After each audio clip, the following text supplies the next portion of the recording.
রমজান মাসের রোজা রাখলে কি লাভ হবে, কি ফায়দা হবে, এ ব্যাপারে আমরা বিগত কয়েক সপ্তাহ ধরে আলোচনা শুনতেছি। রাসূল সাল্লাল্লাহু আলাইহি ওয়াসাল্লাম অসংখ্য অগণিত হাদিসের মধ্যে আমাদেরকে রমজানের ফজিলত, রমজানের রোজার ফজিলত, রমজানের রোজা যেই ব্যক্তি রাখবে তার দাম আল্লাহর কাছে কত বেশি হবে এ বিষয়ে আলোচনা করেছেন, শুনিয়েছেন হাদিসের মাধ্যমে। আমরাও আপনাদের সামনে হাদিসগুলো উপস্থাপন করি শোনানোর জন্য, বোঝানোর জন্য। আজকেও আমি আপনাদের সামনে এ বিষয়ে কয়েকটা হাদিস উপস্থাপন করব ইনশাআল্লাহ। বুখারী শরীফের 1904 নম্বর হাদিস। আল্লাহ রাসূল সাল্লাল্লাহু আলাইহি ওয়াসাল্লাম বলেন, একটু খেয়াল করে মনোযোগ দিয়ে শোনার চেষ্টা করবেন। আমরা আল্লাহ রাব্বুল আলামিনের ইবাদত করি, এই সব কিছু হচ্ছে বিশ্বাসের উপরে। আল্লাহ তাআলা আমাদেরকে সওয়াব দেবেন, আমাদের সম্মানকে বৃদ্ধি করবেন, এটাও বিশ্বাসের উপরে। কারণ চোখে তো আমরা দেখি না, আল্লাহকেও দেখি নাই, জান্নাত জাহান্নামকেও দেখি নাই, সওয়াব কি জিনিস, নেকি কি জিনিস সেটাও তো দেখি নাই। বিশ্বাসের উপরে সব কিছু। আল্লাহ রাসূল সাল্লাল্লাহু আলাইহি ওয়াসাল্লাম বলেন, ওয়াল্লাযী নাফসু মুহাম্মাদিন বিয়াদিহি, ওই রবের কসম করে বলি, ওই রবের শপথ করে বলি, যেই রবের হাতে আমি মুহাম্মাদের জীবন রয়েছে, আমি মুহাম্মাদের প্রাণ রয়েছে, যেই রবের কাছে, যেই রবের হাতে, ওই রবের শপথ করে কসম করে বলতেছি। আল্লাহ রাসূল সাল্লাল্লাহু আলাইহি ওয়াসাল্লাম নিজে কসম করে বলতেছেন। কেন? এই বিষয়টার গুরুত্ব বোঝানোর জন্য। আমরা কসম করি কখন?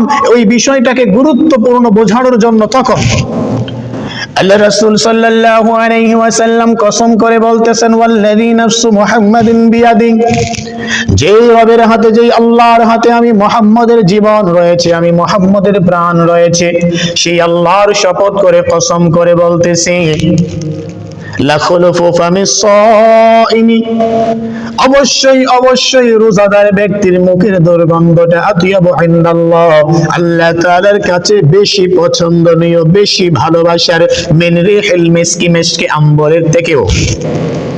আল্লাহ রাসূল সাল্লাল্লাহু আলাইহি ওয়াসাল্লাম এই হাদিসে স্পষ্ট আমাদেরকে বুঝিয়ে দিয়েছেন, যেই ব্যক্তি বান্দা, যেই ব্যক্তি নারী হোক আর পুরুষ হোক, আল্লাহকে রাজি আর খুশি করানোর জন্য রোজা রাখবে, সারাদিন না খেয়ে থাকার কারণে তার মুখে যেই দুর্গন্ধ তৈরি হবে, ওই দুর্গন্ধটা আল্লাহর কাছে মিশকে আম্বরের চাইতে অধিক অধিক পছন্দনীয়।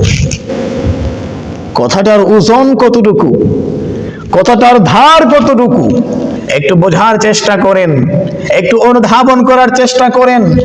যেই দুর্গন্ধটা মানুষের সামনে প্রকাশ হলে মানুষ আমাকে আপনাকে ঘৃণা করে। আপনি সারা রাত ঘুমালেন, ভোরবেলা উঠে ব্রাশ না করে মানুষের সামনে যাবেন, কথা বলবেন, দেখবেন মানুষ আপনাকে দূর দূর করে তাড়িয়ে দেবে, এই বেটা যা ব্রাশ করে আয়, তোর মুখ থেকে দুর্গন্ধ বের হচ্ছে। বলে না এমন কথা? বলে না এমন কথা? তাহলে মানুষের কাছে আমাদের মুখের দুর্গন্ধটা ঘৃণার পাত্র, মানুষ আমাদেরকে ঘৃণা করে।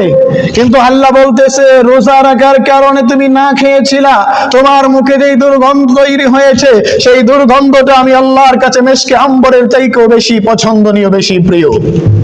এই কথার ওজন কতটুকু একটু বোঝার চেষ্টা করেন। মুখের দুর্গন্ধ যদি আল্লাহর কাছে এত পছন্দনীয় হয়, এত প্রিয় হয়, তাহলে যেই ব্যক্তি রোজা রাখলো সেই ব্যক্তি আল্লাহর কাছে কত প্রিয় হবে, কত পছন্দনীয় হবে।